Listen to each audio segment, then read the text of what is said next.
Hello everyone and welcome to the Theimpactplay. My name is Mohammed, otherwise known as It's Yagu, and I'm your host and your producer on the ones and twos, and we are your one-stop shop for the news, discussions, and reviews around gaming, tech, entertainment, sports, esports, and music. We're also keen on uplifting voices, even highlighting the stories. You can catch the regular recording of the Theimpactplay live, where we do record usually on Sundays, live record I should say, it's a live broadcast over at twitch.tv/Theimpactplay, or you can catch our content later on youtube.com/Theimpactplay. So no matter however you consume your content or wherever you consume it, we are there. This support keeps the links running and keeps the content coming. You can learn more when you're joining us over on Discord, where you can get some access to some exclusive content, including the ad-free version of the show, a whole ton of content for everyone else, and more, including this review cast as well. We also have Epic partners. Every purchase you make with the Epic Store, the Rocket League, Fortnite, Fall Guys, and more. And it doesn't matter the platform as well, whether it's Nintendo Switch, PC, PlayStation, or Xbox. So when you use our Epic credit card and Theimpactplay, you get a commission and a kickback to help support us in a brand new way. This episode of the Theimpactplay is also sponsored by Audible. However, we will tell you about that later. This is episode 306, and I was given the opportunity to cover Momocon once again for 2023. So stay tuned and enjoy!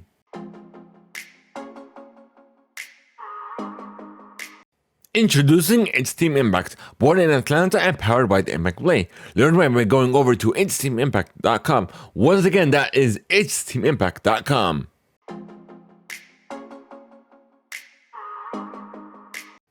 You can sign up for your free 30-day trial, immediately get access to 1 credit, and if you have Amazon Prime, you get access to 2 credits, and good for any premium title. Simply go to audibletrial.com/Theimpactplay. Once again, that is audibletrial.com/Theimpactplay.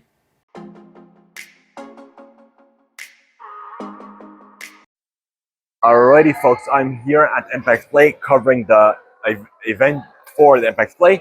So stay tuned for a lot of coverage and a lot more content coming your way soon.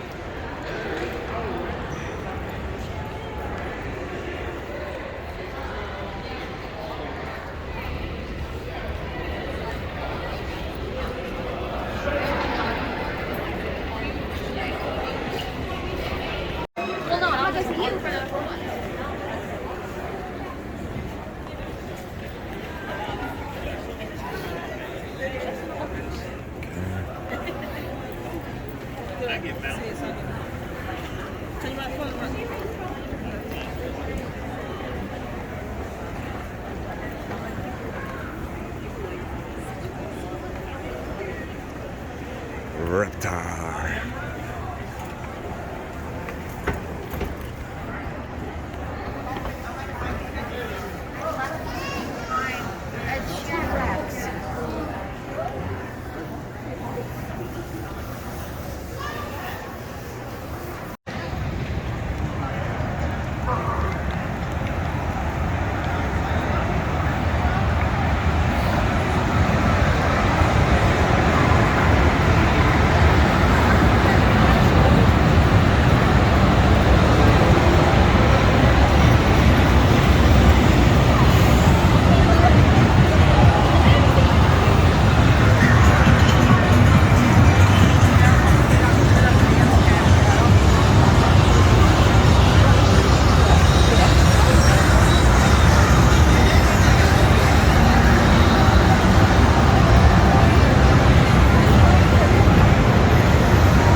Fake ID of his favorite. Okay, I'm done spending. I am waiting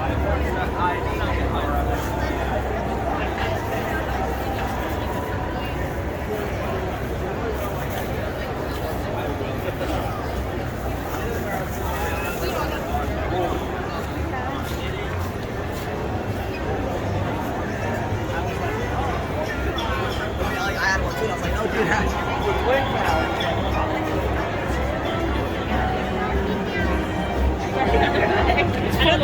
I don't think it's real life anymore. Oh no. heard her say something, and I was like, what? And then she was going,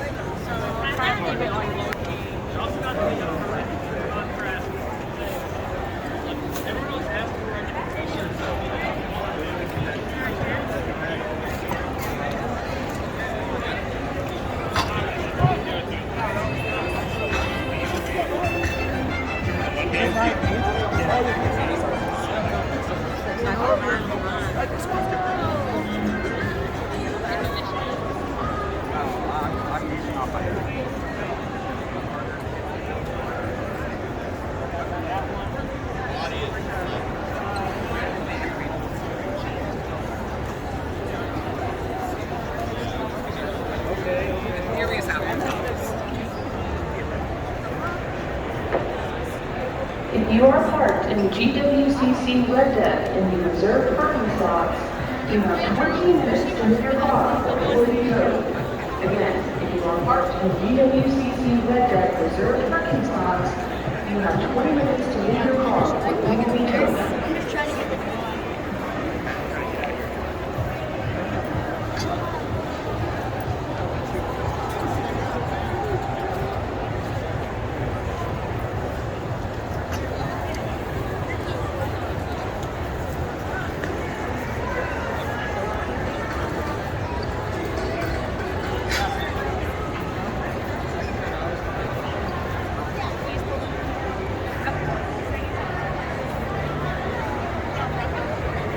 going, guys. Hey, how much are these?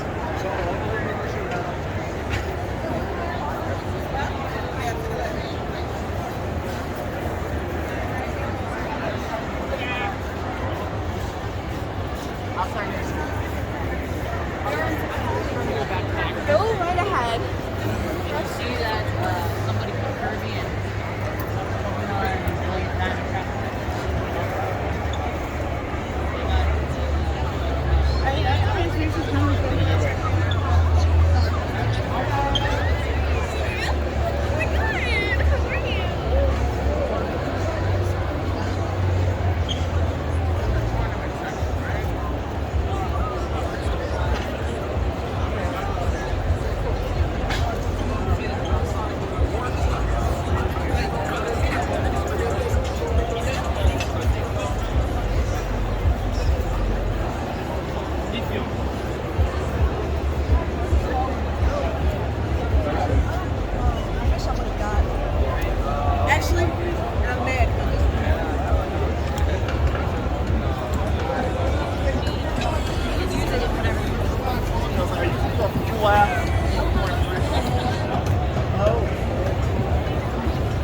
Folks, over on Magnus.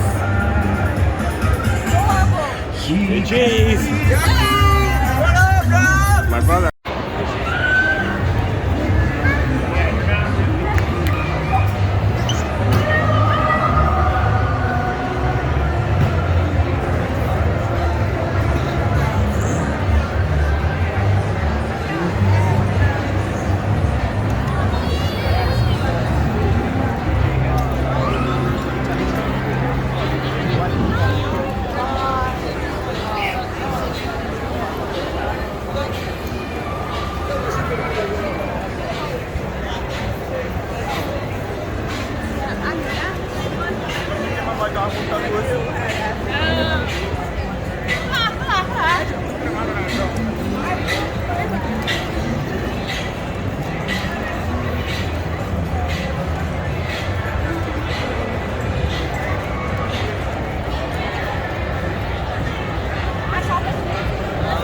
In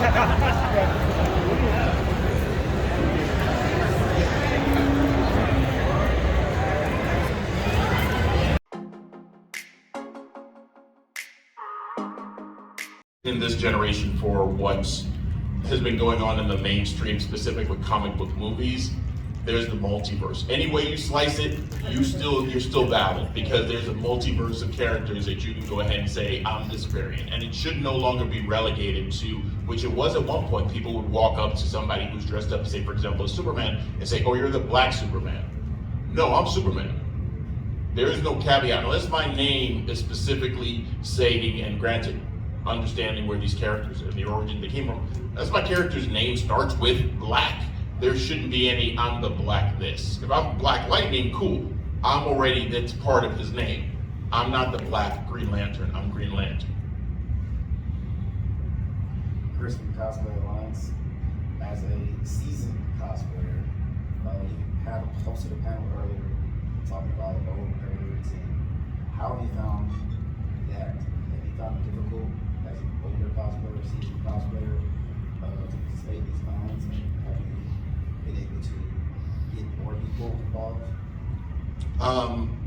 I feel like actually it is, I will say, I feel like I've been fortunate that so many people, I have, not had too many experiences, thank God, that have been negative within regards to my age or race. I've actually been extremely fortunate. I've seen colleagues and friends that have gone through it, and I can't understand, I don't know if it's a case of, and I'm not trying to put this into the universe to try to, have people at me, but I have not had that experience, and maybe perhaps, I don't know if it's because I'm 6'4", and maybe people are like, hey, I don't want to go ahead and just start talking anything about this person. But thankfully, I will say I haven't had that, and so thankfully when it comes to age, I have, recently, and when I say recently, I would say probably in the next 3 or 4 years, the last 3 or 4 years, been really embracing, being over 40 and being a cosplay, and being actually somebody who pushes for that to be part of the,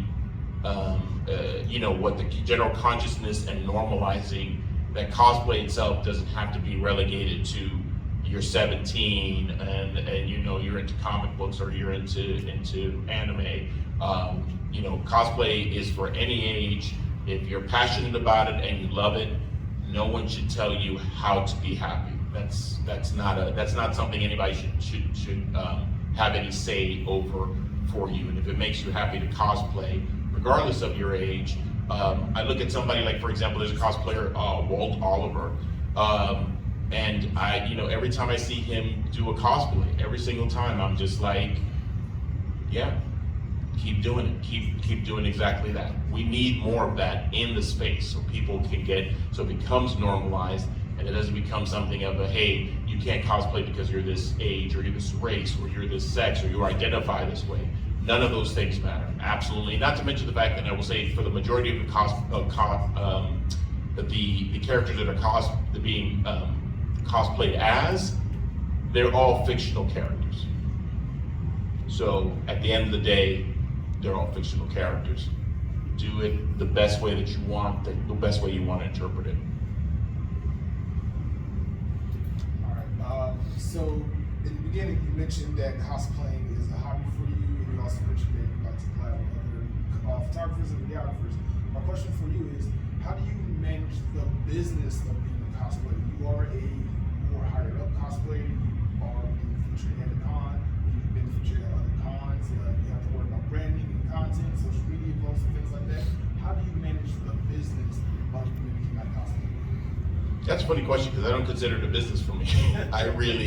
It really is a fandom. I am first and foremost a fan, and secondly, I would say I'm an advocate. And for me, if there's a business in that, that's the business. It's me making sure that if I'm speaking up about something, I speak up about something that I believe in, and it isn't with a motive or ulterior motive of being recognized for this thing.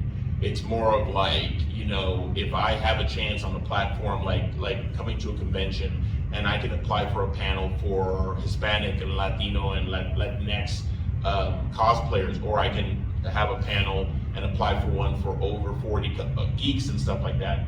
You know, that's coming from a place of me being like, I want to be able to speak to this. I feel like actually I have a voice to speak to this, and if they accept the panel, great, awesome. If they don't accept the panel, I mean, you keep trying, but you know,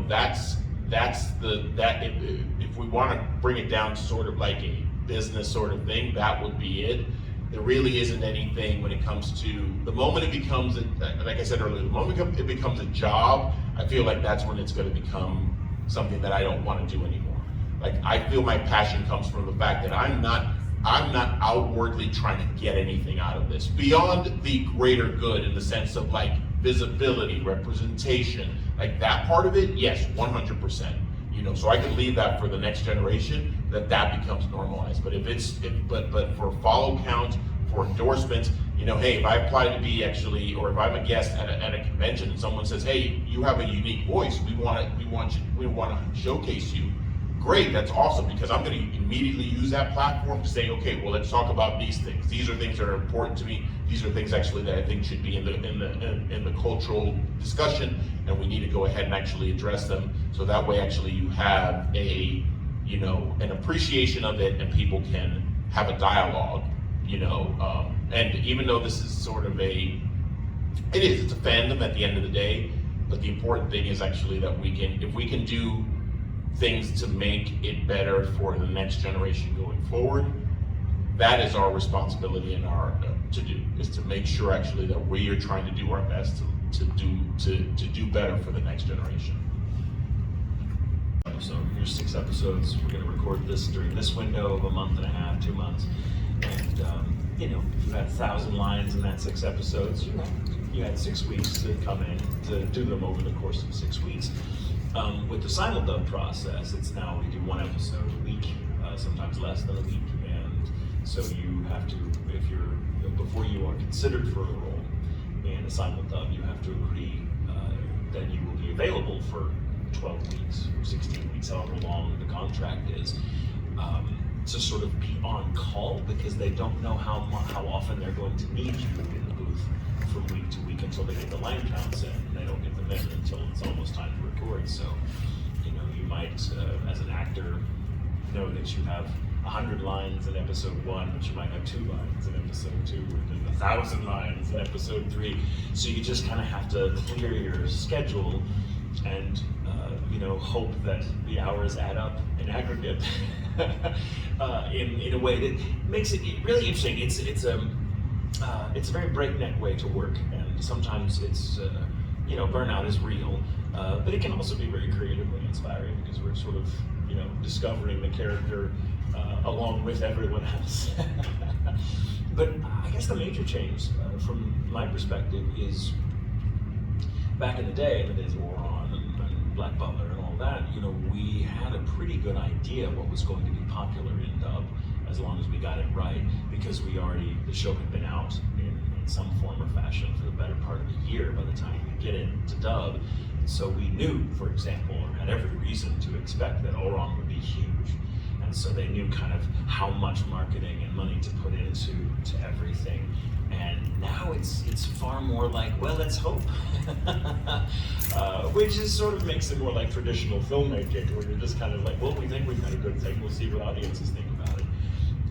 That's the big change. That's the big change, is now like kind of not knowing how it's going to do until it's out there, which is sometimes fun, sometimes not so fun. It just sort of depends. Thank you. Kind of follow up on that. Whether it turns out successful or not, you are in 11 of my top 20. Wow, look at me. I'm JB of JB vs. the World, and my question is, like, you've had a long list of characters, all of them vastly different. What do you channel to get to each different one? Because there's no way Irwin is like a Ricochet or like a Scar. Like, what do you do? Well, that's the illusion, I guess. They are all just different facets of my own personality. I'm a believer in, I think, just in life, that you are what the situation makes you. You know that you are. You know, you either rise to a situation. I mean, who knows what Erwin is like in his private life? Maybe he's just like Rikichi. But when he has to command a bunch of soldiers to go into battle, he's got to channel the sort of personality and the voice and the energy that will get those people moving. Whereas Rikichi doesn't have to worry about that so much, so he can be a little more vulnerable on a day-to-day basis. You know, so it's not so much that I am thinking about how different characters are. To me, they're all just me. They're different facets of my own personality that are brought out by the particular story that person is in. For me, I think a character is about, they are who they are because of the pressures that the story is putting on them to be that person. And so it's a function of the environment they're in, and if I'm just as an actor keyed into what that environment is, the voice just comes out. I don't craft anything, if that makes sense. I just respond to the circumstance. It's like my teacher always says, I have an acting guru, Steven Anderson, who's my favorite teacher of all time, and I've had many, and he says, you can't play emotion, but you can play circumstance. And that's what you do. You can't fake being sad, but you can let the circumstances, the tragic circumstances your character's in, really affect you if you believe in them. And that's kind of what happens. So I suppose my range is just a function of me being very open to whatever the situation is I'm supposed to be in. And if I'm keyed into that, the character just comes out naturally. Does that make sense? That does. Thank you. Thank you. Hey, how you doing? I'm Good. Mark from Blurography. My question to you is, when voice acting for, say, animation or film and then video games, is there a difference in how you approach voice acting for film and animation versus video games? There's some overlap, but there are differences. The key difference when, say, doing anime is that it's all dubbed. And so one of the things we have to be aware of is timing. The animation is in stone. We cannot change that. And of course the big challenge is, you know, oh, I'm feeling it. I want to say the line this way, and it may come out, but it may not work with the animation. It may not work with the timing that you have to fit the mouth movements, what we call flaps. And so you have to adjust. I think being an actor in a dub is more akin to being an ensemble musician, where you have to play expressively and hit the right notes, but you also have to be aware of the rhythm and the timing so as not to screw up everyone else in the ensemble. You can't be too individualistic. On the flip side of that is prelay stuff, like for video games or film or prelay animation here in the States. The difference is that you're given this freedom where you go into the booth and record. You might not even know what the character is supposed to look like. That may still be in development while the scripts are being written. So sometimes you have some storyboards to work with, often not even that. And for video games, it's rare that you even see the other dialogue around what you're saying. It's just a spreadsheet of lines that your character's saying, because it works differently in a video game because they're recording multiple possibilities. So you're doing every scene different ways. And you know, the director and the lore master, if there's a lore master, there often is, and the writer have to kind of tell you, this is what's going on, and here's what you say if the player says this, here's what you say if the player instead says this. So you're recording all these kind of probabilities. It makes it very interesting, but you're also not having to match specific timings, so you have a little more freedom. And that can be very disorienting if you're used to having the framework of a dub to work in. I did dubs before I did video games, and so video games were a bit of a mystery to me because I had to go in and like, oh, I can just say whatever. There's no animation to match yet. I just say the lines like I'm performing on stage, but by myself. Okay. And I loved it, and I hated it at the same time because I like the structure of dubbing. That's kind of what I was comfortable with. And that's the major difference, though. It's just the freedom versus the restriction. And they both come with a trade-off, I suppose. But yeah, that makes sense? Cool. Thank you. Hello. Do you have a favorite line from any of your characters that you ever done? Something that kind of sticks with you. Yeah, I mean, there's a lot that sticks with me. I hesitate to say my favorite line, but I think the one that in recent memory that had the most impact is Commander Erwin's final speech. It's just a beautifully written speech. Aaron Dismuke, who adapted those scripts, it was just, sublime. And it was a great moment. I didn't know at the time it would have the impact it did. I know it hit me in the feels, and and it was really gratifying, very validating, in fact, to see people react to it and say, "Oh, Captain, my captain," kind of thing. And I didn't know if you told me at the time I was recording it and crying like a 4-year-old, that people would, that like bodybuilders would be coming up to my tail and I listen to this when I'm deadlifting. I'd be like, wow, you do realize that means you're about to die. But yeah, that last scene of Erwin's actually has had such an impact on me as an actor and has connected me so much to that character in my own mind that I cannot bring myself to watch the show anymore after he died. And that's not because I'm salty about not getting work. It's just that I feel weird. I can't in good conscience know what he didn't get the chance to know. So as far as I'm concerned, I never made it to the basement either. And one day when I'm done grieving, I will watch the rest of the show because I understand it's pretty baller, but not ready yet. Not ready yet. So, thank you. So I have had the wonderful experience of working with someone in the same field as myself. I looked at Mr. McInnes's line of work out there. Your line of work, they are so huge, so there has to have been some crossover. Do you ever get to talk about your work or geek out? Are you a fan of each other's work? Oh, all the time. I mean, we're a married couple, so we get the same auditions. We'll frequently ask each other's advice. Like, can I get you to hear this read and see what you think? And I'll be like, try this, and he'll do the same thing for me. We've gotten to be in shows together, of course, over the years, and that's always super fun because I love hearing him perform. And it's always I'm a big Meisner actor, which means I'm very outward directed, and my performance comes a lot from the person I'm acting off of. That's just kind of a staple of Meisner technique.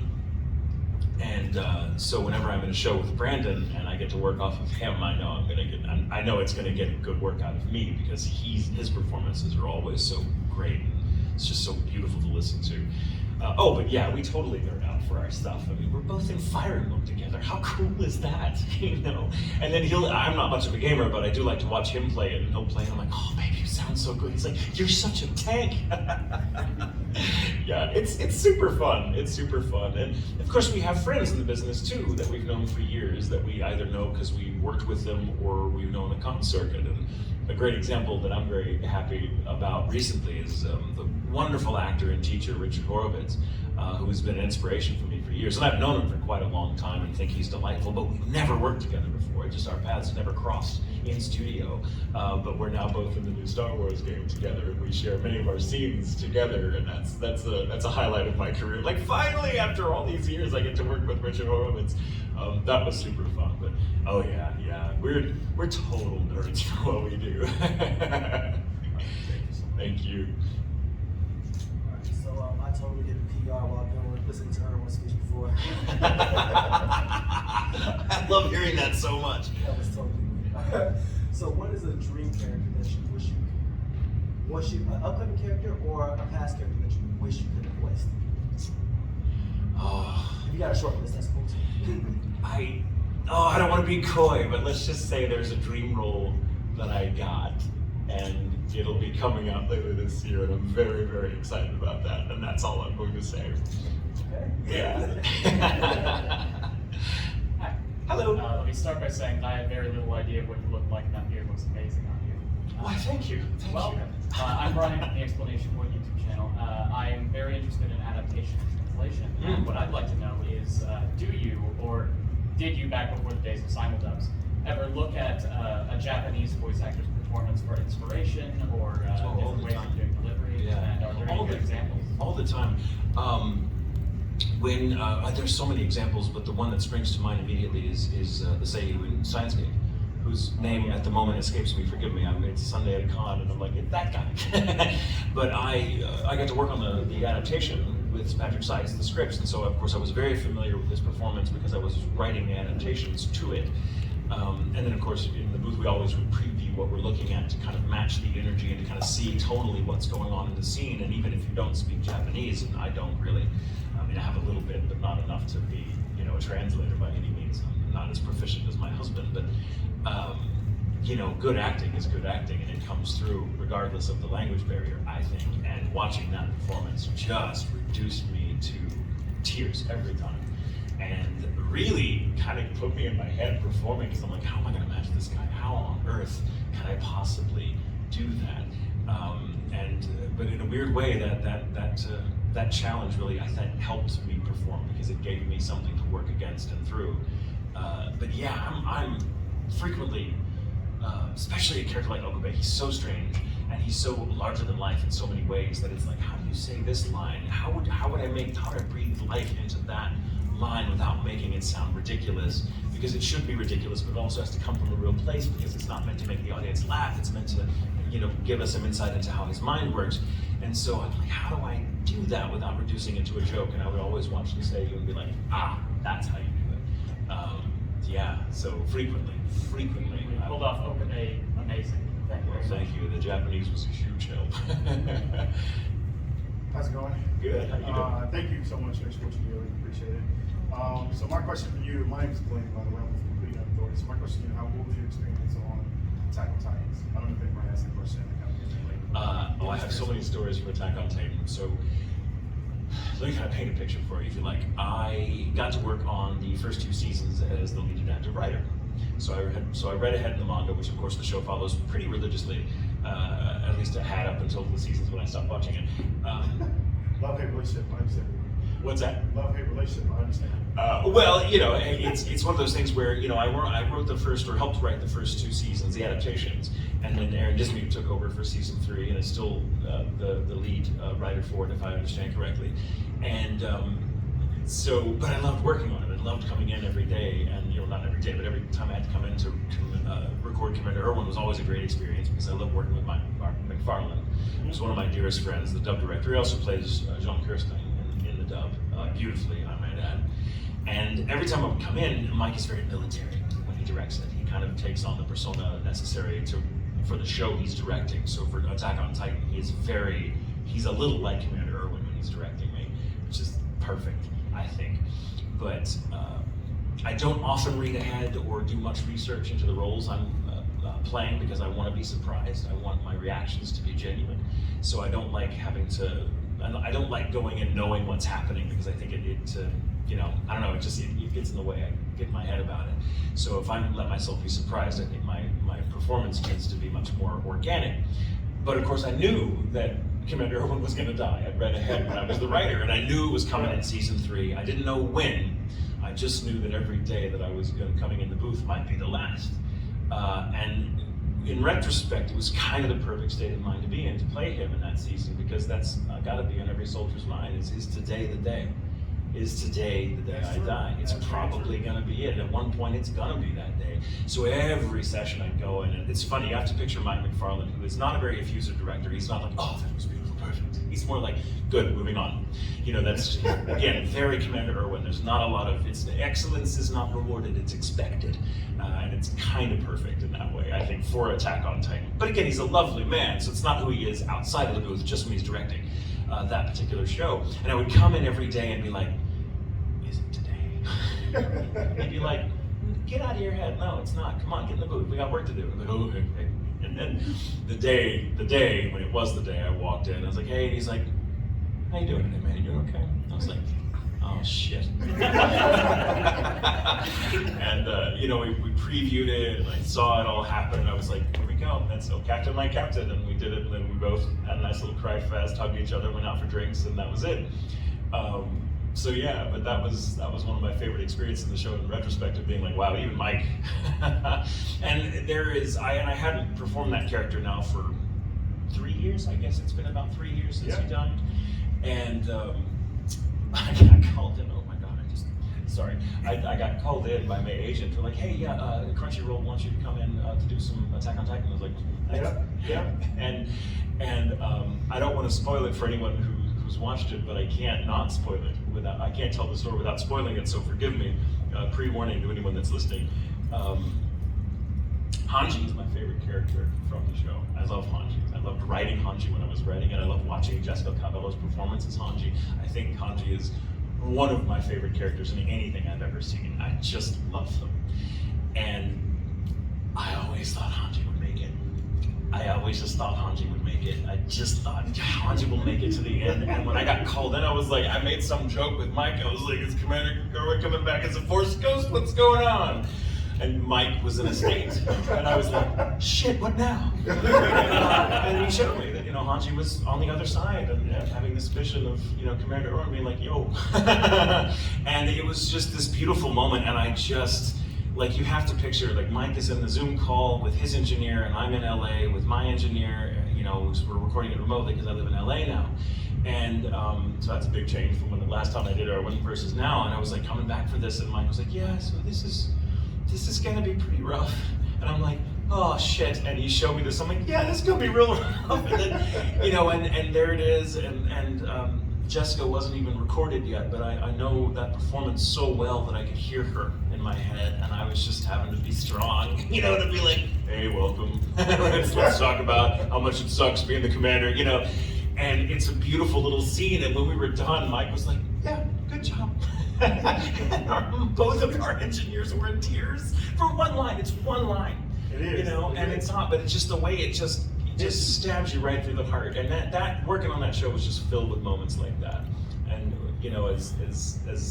as much of an emotional roller coaster as it is, like, what a gift as an actor to have that kind of connection to a property that you can walk in and be like, man, I am not the same person as when I woke up this morning because I said this line in this situation. It's crazy. It's crazy, man. But yeah, I hope that answered your question. I'm not even sure. Appreciate it. Thank you. Thank you. Hi, how are you? I'm good. How are you? I'm good. I'm Mark. I'm from Choreography, and my question to you is this: you are basically the creme de la creme of cosplay, who everyone wants to aspire to be. My question to you is, how do you feel knowing that the entire community looks up to you as a beacon of hope of something that you aspire to become? Heavy question to kick off this interview. So yeah, thank you very much. I have been cosplaying for over 20 years. I feel very lucky that I just discovered cosplay a very long time ago, and at a young enough age that I could really sort of devote my life to it. And so I have grown up within the cosplay community and the convention world, and so this is not only like the thing that I know the most about, but it's the world that means the most to me because it's shaped me in every way. And while I started out cosplaying just for fun, I do understand and recognize that I am a person with a far-reaching influence, and that lots of people look up to me, and it's an honor. It's a big responsibility. It's pressure sometimes, but for the most part, I'm just really grateful to still be able to do this, and it's like how many people can say that they've, been able to do the same thing that they love for 20 some years. So I think there are moments where the community expects a lot from me, especially now that I work with, companies like Joanne and create resources for cosplayers. And I think a lot of times projects that I'm involved with and that my name is on, the people that see it, they just kind of put all the expectations on me, not knowing that behind the scenes there are a lot of other factors and things that I can't control. So sometimes it is a lot of pressure to want to do right by the community. But for the most part, I just want to continue to give back to the community and create more resources and make it easier for more people to get into cosplay, and cosplay like at ease, like where they can really do it without feeling so much anxiety around it, because I think this is a kind of a high pressure type of unique art form that requires a lot from you. So I just want many more people to feel comfortable within it. So, sorry, very long-winded answer. No, that was perfect. Thank you. How you doing? Hi. Yeah, you kind of took my whole question, so I'm going to read kind of directing it. So, because you've been doing cosplay, or my name is Glenn, with Complete Authority. I'm sorry, I just get straight into conversations. So, because you've been doing cosplay for a very long time, what has been your reset? And when I mean my reset, what has rejuvenated you? Because sometimes you go through the motion, right? And sometimes you need to just kind of step back, to regenerate yourself to be able to continue doing what you're doing. What is that for you? And also, too, how do you encourage others to do the same thing? Because, like you said, it's a high pressure thing, right? So, how do you explain to them, hey, you need to find something that just kind of separates you from it so that you can reset and come back to it? Does that make sense of what I'm saying? It totally makes sense. Okay. And as for the reset, the last big reset that I had was during the pandemic. 100%. I feel like there were a few years where I was doing a lot of guest appearances and, creating like the fabric lines and all the different things that I was doing. And it did become a little bit stagnant.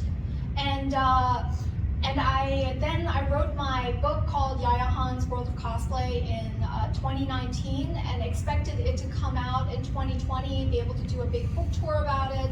And I actually, for a little bit, sort of had this grandiose fantasy of it will lead me to other opportunities, and maybe that's eventually be my exit strategy from cosplay or something. I was just didn't know what. I just hyped up the book a lot and thought that it was going to be this big thing. And then the pandemic hit. My book tour was canceled. Every convention that I had, contractually obligated to go to was canceled. And I basically spent 2 years at home making face masks and just having an existential crisis over what it is that I did with my life. So, but then during the pandemic, I also started to really kind of focus back in on the creativity. So it's I started building photo sets and I started making costumes of characters that I was just into. I didn't have an obligation to go to a con. I could literally just be oh, I'm watching Cells at Work. I love White Blood Cell. I'm gonna just make that costume and do a bloody photo shoot and stuff. And it was just really refreshing to remember why I love cosplay to begin with, and that it was about the characters and about sort of creating an environment and telling a story. And I think really reset my priorities. It wasn't oh, I need to continue to push higher and do more things and climb higher or something. It became more important to me to be when I have the chance to meet people again and go back to conventions again, I want to just appreciate being with them. And that's what I've been doing for the last year is, now conventions are back and I just am so much more invigorated meeting everyone, and I pick costumes that I personally love and I don't really care about whether it's popular or not. And kind of weirdly enough, it's led me to other opportunities.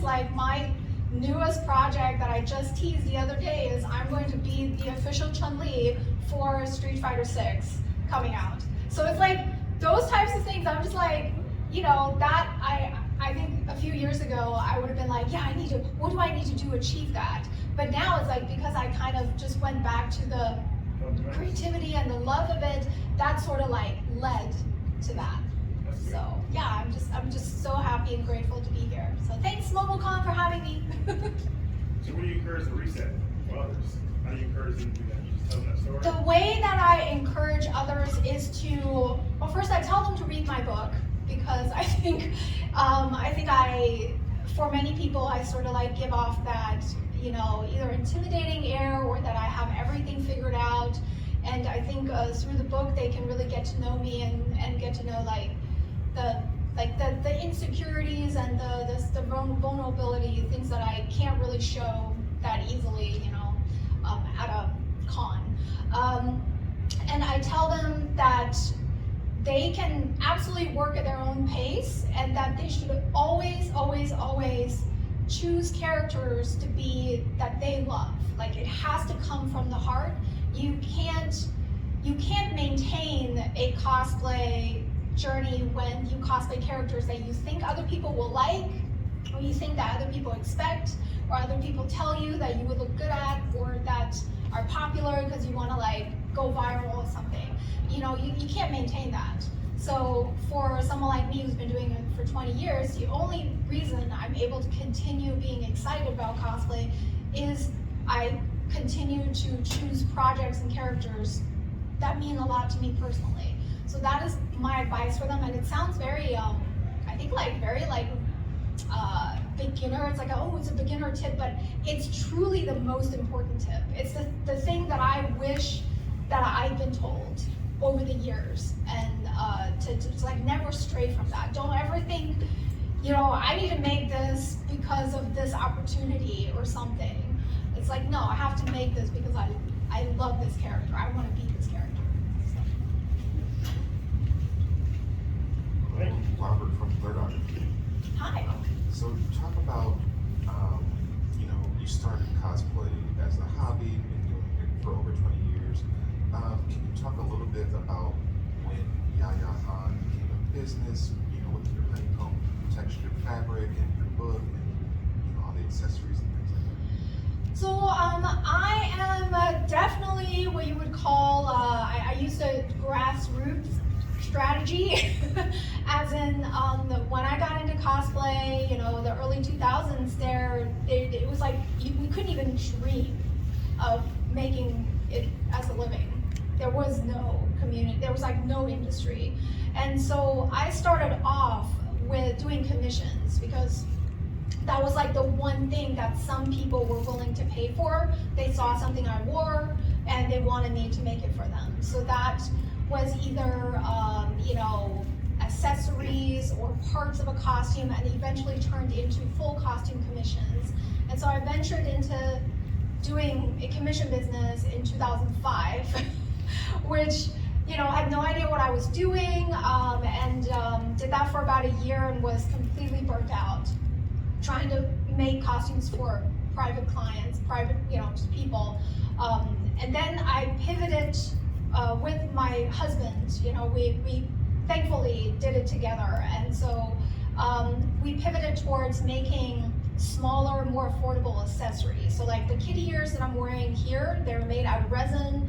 I sculpted them originally, designed them, and we have been making these kitty ears for 18 years now, and selling them at conventions, selling them online.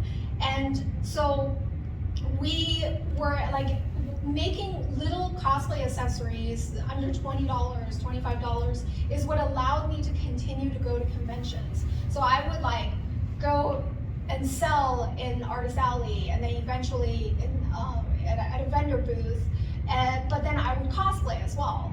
And then, you know, I started also at the beginning competing for a couple of years until the conventions said that they wanted me to judge instead. So like I had more and more reasons to go to conventions because like I could sell there. The conventions wanted me to do panels. They wanted me to judge. Even when I was like considered a guest at a convention in like the mid 2000 something, I wasn't getting paid because no one paid cosplayers. You know, like we were like the fan guests. So like we were lucky if we got a badge. We were lucky if like we could split a room with like staff members or something. Like I have done all of that. And so I think it wasn't until Heroes of Cosplay, which was the first network TV show about cosplay on Sci-Fi in 2013, that like after Heroes of Cosplay aired, that is when I was able to start negotiating appearance fees with conventions. I could, you know, actually present myself as a personality because now I've been on TV, so, you know, I can like, they're just like, oh, there's value in that. Maybe we'll pay you something. So but then like I still continue my small business with the accessories because this is mine. You know, it's my IP. It's a copyrighted design. It's something that no one else owns, and so it's been very important for me to continue this line and being able to continue making and offering it. And they're still handmade here in the United States. We like do them all still by hand with a very small team. And I think after Heroes of Cosplay is when I was able to, it kind of snowballed a little bit, where I started making patterns for the McCall Pattern Company in 2015, and in the same year, a fabric manufacturer contacted me about creating a fabric line, and they sold it to Joanne. And so that is how the Yaya Han fabric collection came about in Joanne. And then from then on, it's, you know, it's like there have been many different other collaborations in like the sewing and crafting space. And I have another one. I have a really big collaboration coming out in just a couple months that I can't talk about yet. But it's great for me to make products that are geared towards cosplayers, because I am, you know, tried and true user. So I can really come from the standpoint of, this is what we need because I have used fabrics and I don't like when the fabrics do this, so I want them to do that. And so I can really pinpoint for durability, for unique finishes, for like ease of sewing and such. And so it's sort of like I'm a self-made businesswoman who didn't go to college because I, you know, immigrated to the United States when I was way too young and didn't have money. But all my experiences within the cosplay, you know, space is what gave me the knowledge to be able to do these like sometimes global collaborations. So again, I'm very grateful to this community. Thank you so much, and congratulations. Thank you. Hi, I'm good. How are you? Jamie versus the world. Jamie versus the world. Dang. Yeah. Before the 20 years in the game, business cosplay. Before all that, you were nerd first. Yes. What was your nerdy origin story? How did you start? All right, my nerdy origin story is very simple. I was born in China, and I moved to Germany like when I was like 8 or 9 years old. But right before I moved, I was old enough to understand some of the anime that were playing on TV, because China, being so close to Japan, had tons of anime, you know, on TV. So like Saint Seiya was my first anime that I watched in Chinese.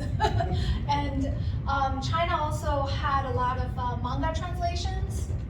And so I read Ranma, I read, you know, oh my God, Dragon Ball, of course, and just different, oh yeah, definitely a lot of Clamp mangas. Like, I don't know if anybody is a Clamp fan, but like X 1999 or RG Veda, you know, those types of manga. And so I came to Germany as a, you know, young child, sort of with almost like the secret knowledge of like, you know, anime and manga, because in Germany, no one knew about it. And so whenever I would go back to China to visit family every year, I would just like binge watch anime as well as binge read manga. I would like literally bring back a suitcase full of manga. And so it kind of was interesting because I kind of was just my own little world, being like this anime fan. And very slowly, Germany started to, you know, have a little bit of an anime community. And but then I moved to the United States like as a teenager. And really when I arrived in the United States, that's when I really encountered the real anime community. So like I joined an anime club, and I went to my first convention, which was Anime Expo 1999, and I lost my mind because Yoko Kanno was there and did a concert, and like we had just watched Cowboy Bebop, because that also came out around that time. And so we got to like watch her play the piano all on stage. And that was it, that was just it. I was like, what do I have to do to be in this world? What can I do to go to the next convention? Like anything, you know, I would have done anything. So, yeah, so it's always been a part of me. I think it's like, no matter what, I would have ended up in this world somehow. If I hadn't been a cosplayer, I would have become an artist or who knows what. So, thank you.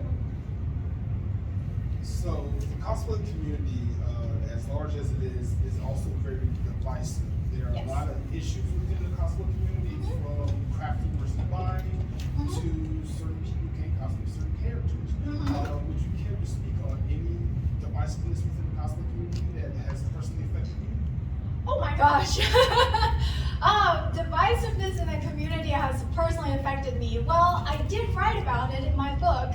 I have a whole section in the book called The Duality of Cosplay, and I write about what it's like to receive negativity, the body issue for female cosplayers, and like how cosplay is not consent sort of was created, and the movement became larger. I also have a chapter on racism and blackface in cosplay, and so it's like I really have, obviously I know the cosplay community is not all sunshine and rainbows. So I specifically wanted to write about it, but I also, of course, have always thought about these things and thought about like, why? Why does it happen? Why do people leave shitty comments?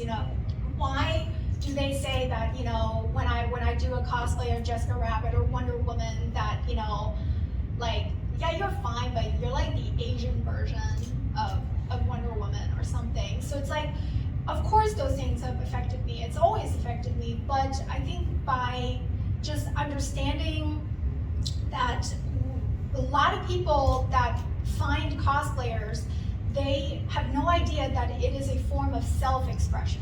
That our goal as cosplayers is not to perfectly replicate a character and be this fitting image of the character. Cosplay is a way for us to connect with the character and sort of make the character, a part of us. And so in that sense, it's perfectly fine for cosplayers to be different than the characters because we're just fans. But people that find you online, and they just are just like, well, you don't match the image that I have in my head of this character. And they feel entitled to speak on it because they also love the character and they're familiar with the character. So they think, well, I'm allowed to say that you're not the right body type to cosplay this or something. It's like, oh yeah, this character, like, sure, you're this character, but they ate too many cookies or something. So it's like, and I always try to think about it as these comments are not about me because they don't know me, and I try to tell other cosplayers to try to remove themselves from it because, it is not about you. It is about an image that they saw for one fleeting second online. So I think we actually, this morning I had a panel with Alley Cat Cosplay and Storyteller Cosplay where we talked about exactly this, this issue in cosplay that we need more support and we need to educate each other more to like make sure everyone knows that this is a fan expression, that the whole point is that you should change the character so that it says something about you. Like accuracy be damned. I've said that for years. Like none of my costumes are accurate. I always make changes to them and I always add something of my own flair to it. I've done it since, the beginning. So I hope other people can really, speak on that and be able to create more acceptance and more understanding that, everyone should be allowed to do this and in their own way. Chris Carter with the Cosplay Alliance. In the past, you've mentioned that when you first started to become a professional, you didn't have like support. How did that affect you, and has she come around? My unsupportive mom, who just that's definitely a very notorious thing.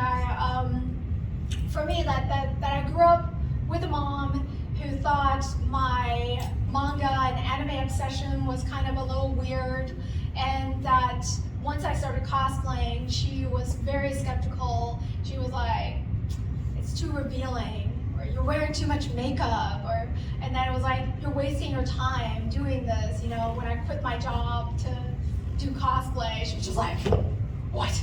And so, of course, she has turned around, and I have put a lot of effort into showing her what this world is really about. So the biggest impact that I had on my mom was taking her to a convention, and she could witness firsthand what it was like. And then for the fact that people were actually buying things, you know, like, oh, people actually buy these little kitty ears, or wait, they buy pictures of my daughter, you know. And then she spoke to my fans who told her like how much I influenced them and how much of an inspiration I was to them. And she was like, yeah, this is like a thing. I was like, yes, I've been trying to tell you for years. But the great thing is, like, as soon as my mom got what I was doing and she knew it was a valid form of income, I think like the Asian mom in her was like, all right, she won't starve. So then she became actually very, very supportive. So, and I'm very grateful to cosplay because I'm able to see my mom a lot more because she lives in Germany, and I am able to go to conventions in Europe and schedule trips with her. Like I just met her in Prague a couple weeks ago because she was like, you're gonna be in the Czech Republic for a convention? Can we go to Prague? And so I'm like, yeah, sure, fly over.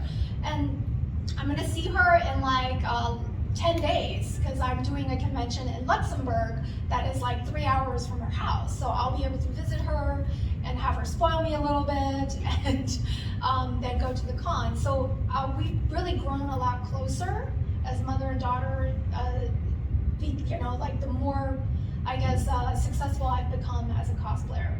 And I think lots of parents, like that's all they want. They just want to know that their kids have a stable future and steady income. And for something like cosplay, it is still, you know, it's a little unsure sometimes. But I meet more and more families that really support their kids, and I always tell the parents, like, thank you for supporting your child, you know, because this is something really worthwhile doing. All right, JB versus the world. I wanted to ask you, how often do you thank your brother for getting you started down this path? Very often, very often. Jonathan really was instrumental in me coming back to acting, and so I'm very close with my brother. He's a flight attendant now, and so he comes out to visit me pretty often in LA. I go to visit him in Chicago and stuff. It's good. Absolutely.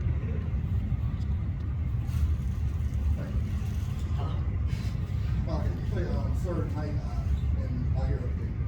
But what quirk would you want to have? Ooh, what quirk would I want to have? I would want a quirk that's pretty much the ability that my character in Black Clover, Finral, has, which is creating portals to anywhere that he's been, which would save me a lot of time and money on airfare or time commuting to studios or anything. It'd be very convenient. I want that. Hello, Robert from Thirography. So there was this other guy here, J. Michael Tatum, who said you were pretty good at speaking Japanese.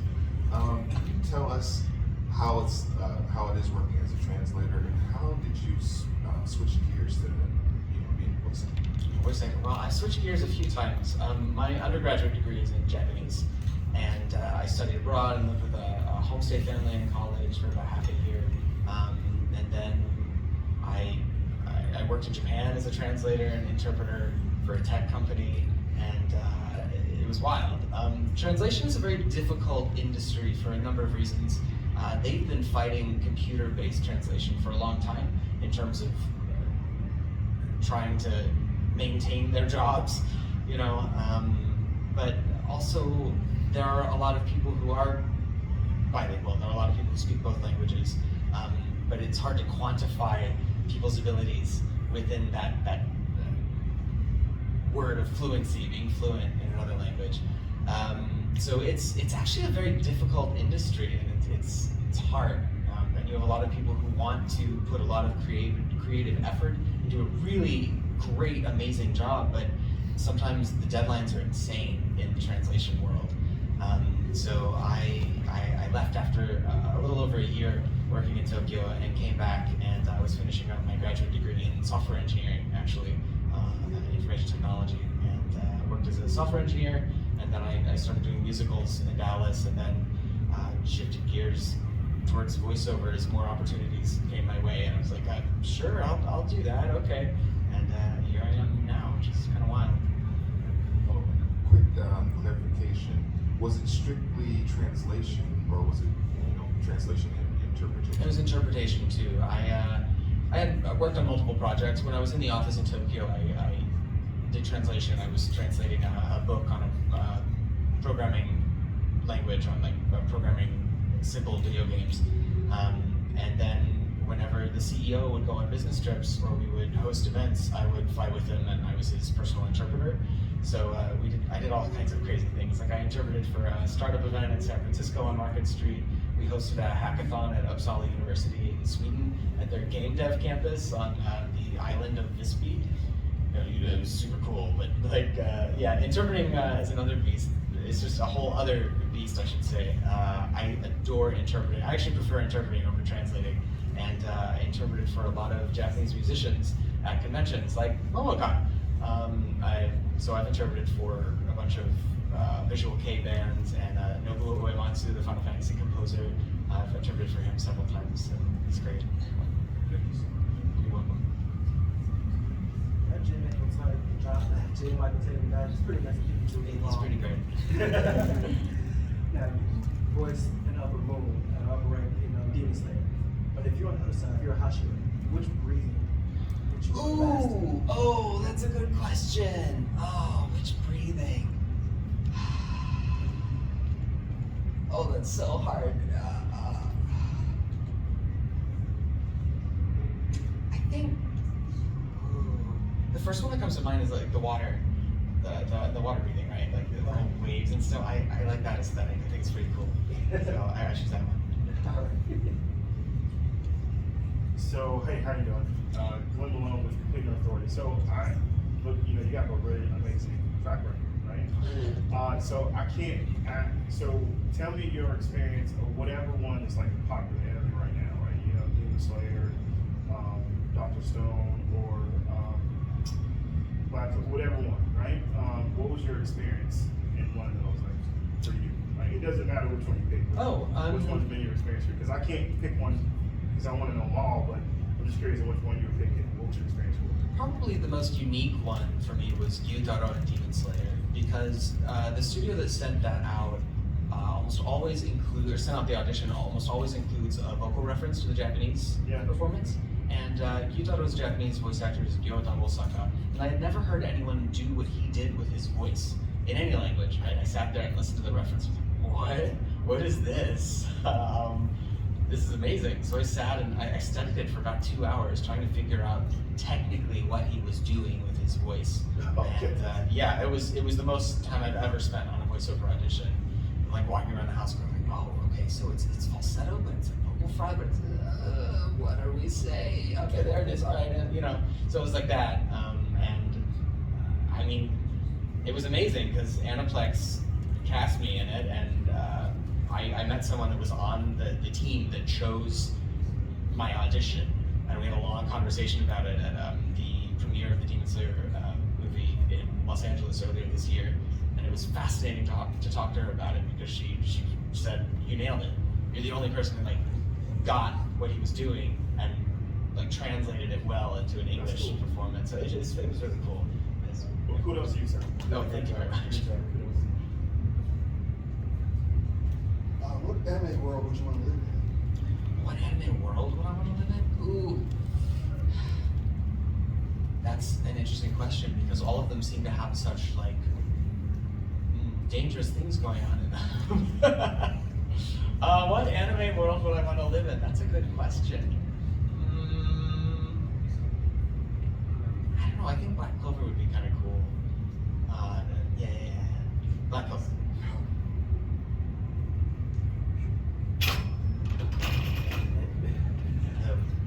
How would you handle living in a world like Dr. Stone? How would I handle living in a world like Dr. Stone? I think it'd be very difficult for anyone of our time to live in the world of Dr. Stone without, like air conditioning. That would take an adjustment, right? I would definitely ally myself with the Kingdom of Science, and not just because they have cola. How would I handle it? I think it'd be a rough adjustment. I'd be okay after a while, but it would take some adjusting, definitely. Also, what is your nerdy origin story? What got you started in media? What got you watching? What got you becoming a fan? Of anime? Yes. Ooh, what got me started as a fan? I can't remember a time in my life where there wasn't anime. I'm dating myself here, but I remember when I used to watch anime on TV on like local, I think like WB33 in Dallas when I was like 6 and 7. I watched Sailor Moon and like Dragon Ball when it aired on TV, like a while ago. But I think that's what got me started, and then I started watching anime on the Sci-Fi Channel. Yes. Sci-Fi anime, remember? Yeah. Yep. I remember in Saturday mornings they'd have all kinds of anime, and I remember watching like Armitage 3 and Record of Lodoss War and Fatal Fury, the movie. Like those are like classic anime to me. And so that kind of got me into it. And I was also like a die-hard Final Fantasy fan as a teenager. Like Final Fantasy 3, well, it was 3 in the States, 6 in Japan. Like that's the best one in my opinion, and I will die on that hill. Although all of them are incredible.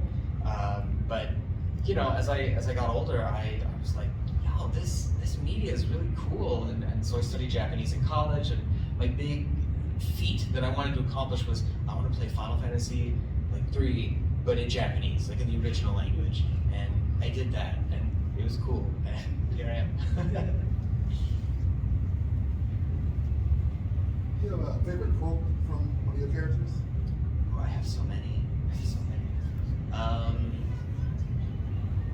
Let's see. I'm trying to think. There are so. I really like the way that Finral in Black Clover says over and over to his companions in the Black Bulls, "I am your superior." As if to be like, I outrank you. I shouldn't be having to deal with this. There's something about that line and its delivery that I think is hilarious. Amazing job. You're welcome. Thank you. Hello, I'm Polaris. I'm also with JB versus the World. How you doing? Hello, my friend.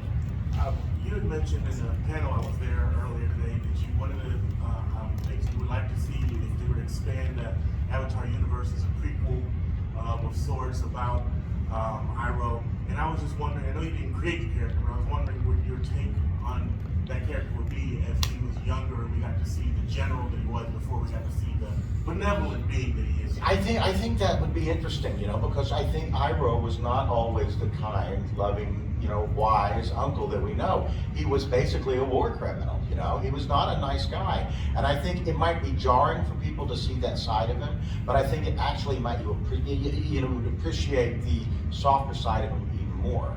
And it's like that fan said to me, and talked about Iroh's redemption arc. And I do believe that. The more I think about it, Zuko is Iroh's redemption arc. His redemption arc begins with the death of his son, and it ends when he has molded the new Fire Lord into a good and kind and a benevolent Fire Lord. So yeah, I think that is something I definitely would like to see. But I think it would be jarring to people. But I think they would probably get used to it because everybody knows what his past is. So I think people would still be interested in seeing it and not just too taken aback by it. Thank you so much. You're most welcome. How you doing? I'm doing very well. Fantastic. My name is Whitmore. I'm Ignorant Authority. So, out of all the projects you've done, right? Because you've done so much, and I appreciate it. I even looked at you TMNT, right? Which is actually really cool. What has been your best experience? You tell me what project was your best experience, right? For you, they add up, everything from getting cast to actually doing it, meeting the cast, stuff like that. What's been the best part for you? I would have to say, and I would absolutely say that Iroh has been my favorite part. And being part of the Avatar universe has been my absolute. I never expected anything like this. The cast never expected anything like this. When we did the show, we knew it was a good show and it was well written, but if you had told us, 15 years from now, they're going to be lining up to meet all of you, we would have said, what? First of all, that sounds fantastic. And then we would have said, oh, you're crazy. to be a part, and it's happened to me literally 3 times within the last 2 hours. People will come up and they will cry and tell me these stories. And a couple of times it almost got me crying as well. And it means that as an actor or as a storyteller, it means that we've done our job. You know, we changed people's lives. We have made them laugh or cry, but mostly we've made them think. And we touched them. And to be part of something that has genuinely moved people the way Avatar has, and specifically the way Uncle Iroh's wisdom has. Because I hear again and again, you know, I didn't get along with my father. Iroh was my father figure. That's some heavy shoes to step into, but you know what? In this world, in this dark world in which we live, any ray of light that we can find is a good ray of light. And if I can sort of represent that in the actual world, that's the greatest job in the world, and I'm blessed and lucky to have it. Thank you. You're welcome. Hi, I'm Corbin Shanklin with the Illuminati. Hello, my friend. So first I just wanted to say, when I was a kid, I absolutely adored the animated TMNT movie. I still do today. So it is incredibly like a dream come true to talk to you. So talking about the Teenage Mutant Ninja Turtles franchise, what are your favorite parts about that world and about Master Splinter? Well, I would have to say that he was voiced by Mako. And I've sort of grown up with the Turtles. I remember I was a little old when they came out. I was probably wasn't it the 70s or the 80s when it came out? I think it might have been the 80s, so I remember watching it. It's been interesting to me watching the various alliterations of it, you know, iterations. I think that's the word, not alliteration. That's something altogether different. You said it right. You said it right. So it's been interesting watching it, and I do agree, of all the Teenage Mutant, I liked that particular, the CGI was perfect. And, you know, I felt a little bit bad at the time because they called me up, and it's like, well, I'm kind of, Iroh had just happened, and I guess they knew about this, they had found a voice actor. And at the time, I felt, for that matter, I still feel a little bit of, I guess you could almost call it stolen valor, you know, because I'm not Mako, but I have really had a wonderful life and it benefited mightily because of Mako. So at that time, especially when I had barely started voicing Iroh, it felt weird to be going in and doing all this dialogue for Splinter, knowing that the man himself was no longer able to do it, you know. And then, you know, and it also felt weird because that was his last credited role. And it's like, you know, I don't want to really be, it felt a little weird. I'm glad that I had the opportunity, but that especially felt a little weird to me at the time because he was credited as you know, Splinter, and I was credited as additional voices. And so it felt, as people say, oh, you were Master Splinter. And I was, I didn't actually voice Splinter because I'm not credited as Splinter, and I don't want to step on Mako's credit, so it's like sort of Splinter. I'm Splinterish. Splinterish, I would say. If I sign anything, I will sign it Greg Baldwin's Splinterish. Splinterish. You're welcome. Hello, Robert from Pornography. Hello, my friend. So I caught a little bit of your panel earlier. I went around, and you mentioned like you're the only cast member of Avatar with a tattoo. That is correct. So you're a diehard geek. I am. I got this. I never thought of myself as a tattoo person, you know, because I hate needles. So it's like I don't think that's going to be a good fit for me. But I had this idea that I would put the lotus tile, and I got just a temporary tattoo, and I would wear it at cons, just as sort of an Easter egg for fans who notice it and go, oh wow, you know. And then the funny thing was that the longer I would wear it at cons, I would suddenly not take it off. And the next thing you know, I'm going through 5-6 tattoos a month. I think it's costing me $50-$60 a month. My wife says, hey, dude, man up, go down to the tattoo parlor and have it done. And they say that once you get one, you want more. From almost the minute that this had healed over, they took the stuff off of it. It's like, oh, what if I put a Fire Nation emblem around the White Lotus tile? What if I somehow worked Taku from Samurai Jack and I put, you know, the Jedi insignia? And so, yeah, time-wise, I said, does anybody really want to see a 62-year-old man with a sleeve? Yeah, maybe not, but you know, the beauty of being 62 is I don't care. I don't care. So I said it in the panel, but it's true, you know, they said, do you really want something that permanent on your body? I'm 62, it's not going to be that permanent. You know, literally. I give it 20 years tops, you know, and it'll be gone. Not to bring everybody down, you know. Thank you. Hi, Hi, my name is Mark from Blurredography. However, I am asking a question on behalf of our junior associate freshman who have cannot be here at this moment. But she has a two-part question to ask you. Alrighty. All right. The first question is, hold on one second. Did you want to play a more villainous role in Avatar? And the second part of her question is, do you have a nephew that you give your advice to? I do have one nephew.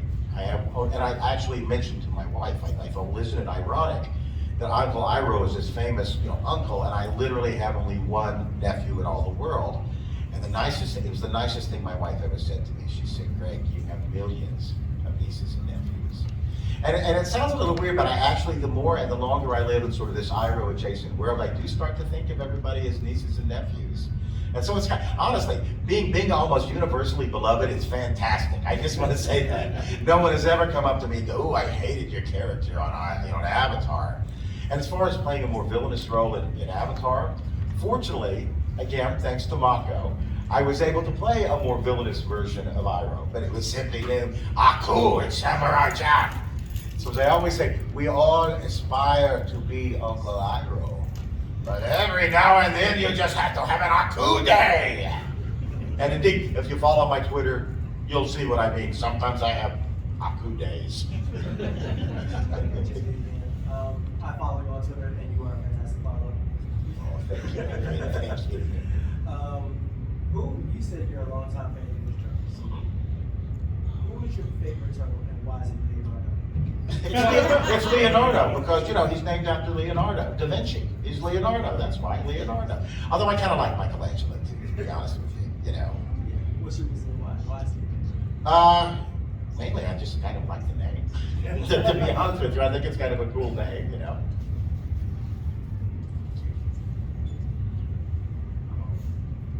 can you tell us, when did you start getting into geeky and nerdy things, or what that landscape was like that for you growing up? From the moment I was 10 years old. And I remember it very, very distinctly. My parents had taken my little brother and I, dropped us off at the movie theater to see a film called Scrooge. It was a musical with Albert Finney. And I don't think I'd ever seen a musical before. And we got there early, just as the film was ending. And it ends with this giant production number, which is just joy heaped on top of joy, heaped on top of joy. Everyone's singing and dancing. And I swear, I was only 10 years old, but it was like a religious experience for me. I literally started crying, and I didn't know why. And later I know that I realized I wanted to make everybody else as happy as that movie was making me. And so that's sort of when I discovered musicals. And once I discovered musicals, baby, that was my geeky culture for the longest time. And even today, think of musical, I can probably sing a whole song from it. I love musicals since I was 10 years old. And indeed, it was because of a musical that ultimately I was cast as Uncle Iroh. Because I loved a musical that he was in called Pacific Overtures by Sondheim. And I loved it, and I would sing along with the record over and over and over again, like you do. And I had no idea at the time that I was actually working on a Mako impression. So, musicals, yeah, I am a musical nerd, and musicals have changed my life in very, very good ways. Two-part question to follow that up. What's your favorite musical movement or play? And single episode of a TV show that had a musical episode.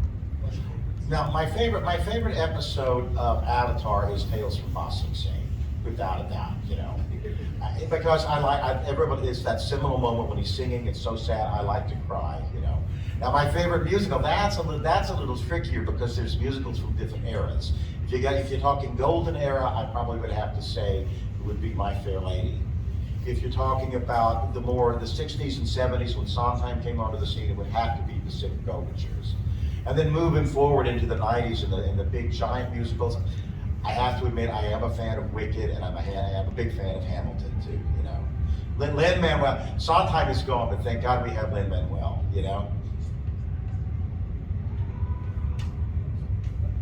Thank you. You're most welcome. Just following up on his question, since you love musicals, do you love or hate when fans ask you to sing the song? The song? Yes. It surprises me because I've been so vocal about, not singing, and it surprises me when people still ask. And no, actually, I'm happy to tell them, it's like, I will not sing the song. And it really is because I feel like it's not my song. That episode was dedicated to Mako, and that probably for a lot of people that watch Avatar, that is one of the moments that really is stuck in their memory. And I don't want to mess with that memory in any way. So not only do I want to thank Mako and respect him and say thank you for your life and I honor your legacy, I also can't sing it as well. And I don't want people to, think, I don't want to sully anybody's memory. And it does make me think, because I'm lucky, I can say I don't want to sing it. But Paul Sun-Hyung Lee, who's going to be playing Iroh, live action Iroh, the Netflix adaptation, is not going to have that option. And I don't see any way, there's only one way I think they can do it, and none of the fans are going to be bothered by it. Have Mako's actual rendition of the song playing softly in the background. And that way, nobody's going to be upset. Because if he sings it, there are going to be fans that don't like it. If he doesn't sing it, there's going to be a lot of fans that don't like it. So it's kind of a no-win situation. So just let Mako sing his song. Good evening, how are you? Good evening, I'm doing well. How are you doing? I'm wonderful. My name is Mark, I'm with choreography. First, I want to say cosplay looks amazing. I've been saying it all weekend, but I mean when I say it. Thank you so much. My first question for you is, what is your approach when, how do you approach making a cosplay? When you make it, do you go by someone you want to do, or you just go by, what elements do you take to the cosplay? My attention span is super short, so as soon as I see a character that I love, I immediately start going buying fabrics. When they announced Lady D, when the game was about to come out, I spent 24 hours sewing a costume. I went to Joanne Fabrics. I bought all the bridal satin I could, and I just used that passion for the character and the design to sew the costume, and just passion and attention span is what drives me to make costumes, because that's the core of what we do is cosplay. We're costume playing the characters that we love and the fandoms that we love and showing how we love them. And so that's how I go about my method. It's just pure passion, unless it's for a company or if it's for a group project, which is also one passion because it's what people who are in the fandom who enjoy the same thing I do. Thank you. That's all. I noticed you've been on a workout journey. Now, what got you started and what keeps you motivated? Back problem, sewing like this. And then one of my friends is a bodybuilder and I was drill sergeant. He was like, well, let's go shoot a week of core. And so I went to the gym and he was like, oh, well, I think you can lift heavier weights than this. You're pretty strong. And then the last time we worked out, he says, okay, lift this 315-pound barbell, and I did. And so now we are on a bigger fitness journey. It was all by accident, because truthfully, I'm 5'10", 250 pounds, and I really want to be a 5'2" dainty little flower. But having that push to be who I am a glamazon.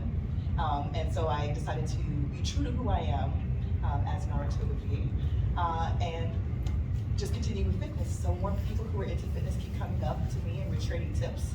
And I'm taking those tips home and I'm gonna whip my tail in the gym with those tips. Thank you. Deadlifts are the best. They're my favorites. They're my favorites too. Make you feel so powerful. Man, you guys don't want no backs. That's what that is. Because I know when I was deadlift, I was like, yeah, I can't do too much. I like my back. Anyway, my name is Glenn Malone with Complete Nerd Authority. My question for you, by the way, thank you for what you do. So my question is what, like I asked some customers before, what have you done to give yourself a reset, right? Because I know this is like a lot of pressure for you. So what has actually been your reset for you to allow you to keep doing what you're doing? And then what do you do to encourage others to find their reset so they're able to continue doing what they're doing? Does that make sense to you? It does make sense.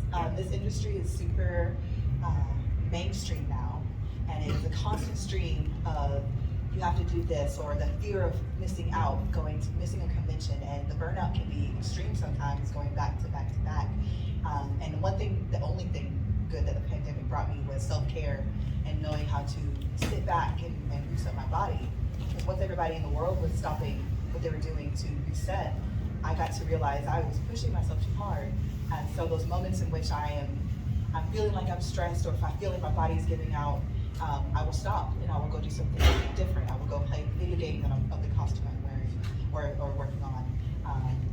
talking to other friends and touching grass is really helpful. Touching grass? Going outside and touching grass. Really? Yes, you gotta go touch grass. Fake grass. Get out of the house. Oh, you said going outside, so you don't like the fake grass. There's a strong difference. I get it. Yes, but just having that reset and taking time for yourself to do something else that is not that pinpoint object that you're focusing on. You need a heavy physical reset before your mind can connect to that other reset. Thank you. Hello, Robert with Photography.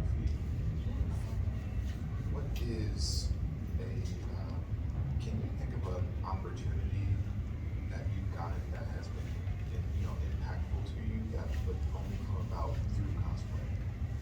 Yes, I was very fortunate. God Save the Queen Fashions has a shop here in Atlanta, and I looked up to her for a very long time, especially when I first started cosplaying. She was a guest at Anime Week in Atlanta, and I ran across her as my shy little self, and I was like, hello, my name's Allison, I love what you do, and I ran away, probably arms floating back. And next time I saw her, I was more skilled in what I do, and I messaged her, and I was like, please, I want to work for you, please let me work for you, please let me do something.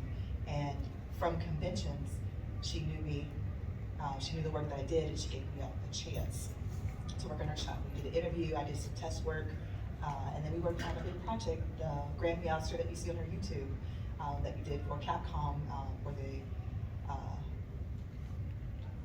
Capcom Convention Center. I'm not sure where it's at, I know it's at the Capcom facility, but the 7-foot-tall Grand Meowster, and she trusted me to use the skills that I learned from art and cosplay to work on that larger project that's going around the world right now. So just getting able to meet other like-minded individuals who are passionate about creating in cosplay at conventions has jump-started my career to doing it full-time. And that was just a major opportunity, and I'm glad that I was here for it. Thank you. Okay, I was able to ask Yaya Han this earlier, so she had a very interesting take, so I want to get your take on it as well. The cosplay community, as big as it is also very divisive with cosplay isn't consent, and certain people can cosplay certain characters for certain reasons, and just even crafting versus buying cosplay. What challenges have you personally faced as a cosplayer that have affected you? Oh, in that aspect, ooh, that's a good question. There's always gonna be divisive nature between us. I think we're the community that blew Reddit up. So, everybody has an opinion on that. I really don't let outside comments faze me. And I don't know if that's just ignorance or just me being like, you don't know what you're talking about, you don't know me. Because when I'm at home doing what I do, I'm not sitting there in my pajamas at 4 in the morning painting a piece of armor because I want you to like it. I'm painting it because I love that character and I love doing it. So I really don't personally let that affect me because those people are projecting their insecurities because you're doing something for yourself. And my major catchphrase is go have fun because no one's gonna have it for you. So I'm not gonna let anyone stop my fun because that's really all I have. If I didn't have cosplay in this community, I don't know, I'd probably be working at a desk job at Blue Cross Blue Shield. Everybody's like, no, but I bet you'd approve my stuff quicker. Oh yes, I probably would. Thank you. JD again. What advice do you have for creatives, whether it's cosplayers or writers or actors who want to turn their passion into a business? What advice would you give them? Be kind to others and don't underprice yourself. Don't undervalue yourself. A lot of people will come up to me about their 2D work, their cosplay, their fabrication, their ability to promote themselves, and just feel like they're not as good because they're comparing their beginning journey to someone's like level 99. And it's discouraging that, hey, I was also there at one point and I know how that felt, and I don't want you to feel that way and stop. Because looking down on the floor and see all these people being able to put themselves out there and like create what they create. I just don't want them to stop or compare themselves because comparison is the thief of joy, and I just want you to have that joy in what you do because it'll take you far. Everyone has a niche in this community, whether it's writing podcasts, writing articles, doing promotions, running game tournaments. We have wrestling now. not all nerds are wrestlers, but all wrestlers are nerds. So it's fact. So it's just, we're creating this melting pot of community. So I want everyone to not stop what they're doing and have their own place in this little world we're making. And just don't stop. Thank you. Hi, my name is Corbin. I'm with theilluminati.com. So my question is, what advice would you give to someone who wants to get started in cosplay but doesn't know where to begin? Definitely not asking for myself. Oh yes. There are so many free resources that we have online, whether it's Kamui Cosplay on YouTube, Kimpatsu, Sarah Spaceman. There's just endless amounts of just knowledge out there and that you don't even have to pay for. And then you have, once you start there on the very beginning, like the basics of cosplay, you have Crazy Renee. The Humble Bundle has all of the books, fabrication, cosplay, sewing basics. I think you can get 30 books for $20 or a $15 donation on Humble Bundle. I think it's currently right now for the spring sale. But just resources. There's so many free resources where we normally didn't have it before. You used to have to go to DeviantArt and look at PDFs that were this long and this skinny to know what we're doing. But just resources, and when you get stuck in a place, don't feel afraid to reach out to those other creators that are like maybe master level at it or journey level at it, and ask them questions like, hey, I have a mistake here, or I'm having difficulty understanding what you mean by this. And even the ladies at your Joanne Fabrics, I have made great friends with them because they have like traditional techniques like quilting that I'm using on a cosplay right now, or using trapunto to make a skirt. Just reaching out to other people and not feeling afraid to talk about it, or acknowledging that, oh, I need some help on this issue. Fascinating. Thank you so much. No problem. Hello, my name is Polaris, also with JB versus World. Hi. I love your cosplay, it's beautiful. Thank you. My question is, out of all the many characters you've cosplayed as, is there one that you could think of that you, once you put everything together and you saw yourself, you identified with the most, and why? It was Lady Dimitrescu. Lady Dimitrescu. When I first saw her, I haven't cosplayed yet, but Diva Pavlaguna from Fifth Element. That's a future costume. That's my dream costume before I retire. But just the tall women, because also growing up, being the tallest girl in the class until I graduated, and being picked on for it, being picked on heavily because I was also deathly shy to talk. All I wanted to do was play video games, go to school, and go home. Seeing them on the big screen, and they were just tall, beautiful, powerful, and I was like, people like them. So why don't I like myself? Because I have those qualities too. I put Lady Dimitrescu on, I put on my shoes, I was 7 foot tall, and just the feeling when you step out of that hotel room and you have to dip out and the hotel staff goes, ah! I was like, oh, that's the reaction I wanted. Like, I feel her, and then the way you move, you just become the character. And it just the reaction you get from other people, as well as seeing yourself in the mirror and scaring yourself. I just identified with her immediately. Thank you. Thank you. I kind of caught on to something you kind of said earlier in the previous question, and I kind of got an interesting question for you. How do you turn cosplaying into a business? To a business. I did not, well, you know what? I think I did do it overnight. Not by choice. I have a background in traditional art. I have a BFA in fine arts. And then I went to graphic design because I was discouraged from pursuing art as a career. So I went to school for art, and then I went to graphic design because that's where the money was at to support the future family I like to make. And then I hated doing graphic design in the office with the bright lights above me. All I could think about was going home and finishing my projects. One day, I was working at a really bad company where they would literally yell at you all day. One day, I got fired along with half of the staff, and I said, you know what, I'm going to use my skills to do cosplay. And I gave that a test run while I still have a stipend for a little bit. And I was able to support myself fully with that ground. So if anybody's looking to do cosplay full time, go slow. Don't jump the shark like I did. Don't jump the shark and do it immediately, but test the waters. Do something part-time, do a commission here or there. If you enjoy it and you get fulfillment out of that, then consider pursuing it. Go part-time at your job and then do cosplay part-time. And then if you're getting productive at cosplay, once you make more money than you are at your other part-time job, then make the switch, and it's the safest bet. Thank you. Hi again. Hello. Now, I want to know what your nerdy origin story is. Like, what got you started into this medium, and which led to cosplay, and which led to where you are presently? And what was the start? My family. This is a deep one. I will not cry. My family, we grew up in a really bad neighborhood. It was just not a great neighborhood. So we weren't allowed to go outside very much with 3 little girls. So our family time was playing video games together with our parents. They both were playing the old Nintendo NES, Super Nintendo. So my lullabies were video game music. I played Super Mario with my dad until Super Mario Galaxy. He beat it 100%. Proud of him. And so we used that. And my sister is fluent Japanese. She started to learn Japanese since kindergarten.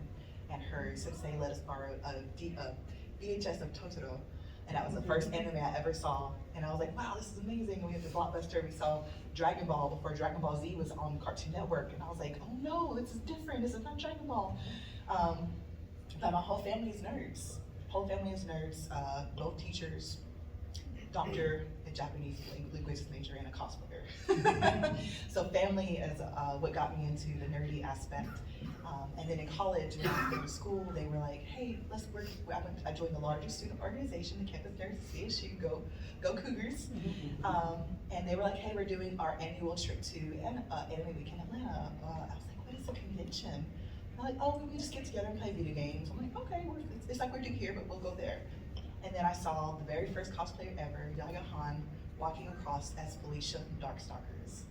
And I was like, oh wow, that's what they do here? They hire these actors to be the characters? Like, no, she's just an attendee. You can do this too. And that night I went home and I cut up my yellow t-shirt and green t-shirt and I tried to make a Bowser costume. It was terrible. It was terrible, full of hot glue. But I was like, I can do this, and one day I'm gonna do this too, because this is amazing. And that's where it started with cosplay, back in 2008. And then I started cosplaying fully in 2010. And it's just, I make friends and family through my nerdy hobbies, because it's also a connection they have to it. Thank you. No problem. All right, this question is coming from someone who couldn't be here. They said, for all the tall and curvy girls, so many in your fan base look up to you because you broke through that wall that so many have those insecurities with. What advice would you give those that are watching this that are interested in getting cosplay but feel very self-conscious about themselves? Yes, you're looking through the eyes of different lenses. There's sometimes where there are images where I see of myself and I'm like, oh, I don't like how that looks. But then I remember if I were to put my friend's face on my body, I would be like, girl, you are killing it. You look amazing. And it's all like a weird self-reflection thing. And there's also something for somebody else out there. I'd rather fall in love like the large, big boy, Bowser-shaped men. So I'm like, okay, well, I wouldn't like it if they felt bad about themselves because I think they look amazing. So it's just step outside of yourself for a moment, take a picture, take a nap, and look at that picture again. And just don't get discouraged by what other people say, because they're not you. They don't know what you've been through. And there are people out there who think that you are all that in a bag of chips plus some. It's just don't let other people's opinions affect how you feel. And that would be it. Okay, this is a kind of a two-part question. Is there a cosplay that you have worked on that once completed you did not like, and has there been a cosplay that you want to do that you have not done yet? Yes. I made Camilla. I have a print of her downstairs, but I made Camilla and I had to rush it for a project to submit it. And I didn't like the fit of her. I want to remake her, but I didn't like the fit of her, but guess what? I still brought her to Momocon and I still wore her and I still pretended like nothing was wrong, because if you don't point out your flaws, a lot of the times no one else is going to see those flaws. But I very rarely scrap projects that I don't like how they fit. I redo them. The mirror coat that I wore on Friday, that's the version 2 of that bodysuit. I didn't even wear the version 1. I sewed over that. So the version 1 is underneath it if you you look close, you'll see like another panel underneath it. But I never stop, or I don't throw the baby out with the bathwater. Just finish your project, wear it fully, and own it. What was part two? I'm sorry, Megan. Part two is there a cosplay that you want to make that you haven't done yet? Yes, again, my favorite, Diva Plava Laguna from Fifth Element. I've been doing heavy research on it, as far as like even tracking down the designers. But the costume has been thrown away.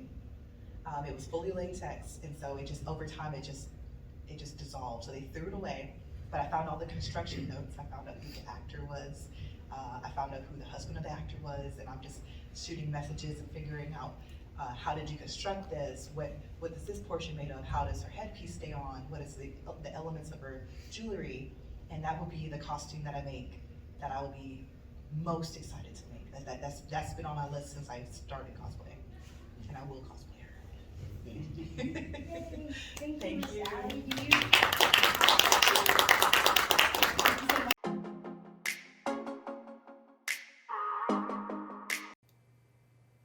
If you guys are interested in sending some reading mail, here's how you can contact us. You can send you have a couple ways to do so. If you guys are listening to us on Spotify, leave a question following each and every episode. Let us know your thoughts or have any feedback on that particular episode. The other ways to do so is by sending us an email to readingmail@theimpactplay.com, via Discord, or even by leaving a voice note over at anchor.fm/Theimpactplay. And then your feedback will either be played live or read live here on the show. So thank you guys so much for making us a part of today. If you guys enjoyed that content, enjoyed our coverage, our general coverage as well as our interviews, you could let us know by sending us some feedback and even recommending the show to even more viewers and more listeners, and giving us a rating or even just a review on your favorite podcast platform. So be sure to follow us on YouTube as well as Spotify, all the good stuff on social media. Also, like I said in the beginning of this episode, this will be a timed exclusive where our supporters get first dibs on this episode, on this coverage. For everyone else, this will be available later on. So thank you guys so much. Have a good one, and until next time, folks.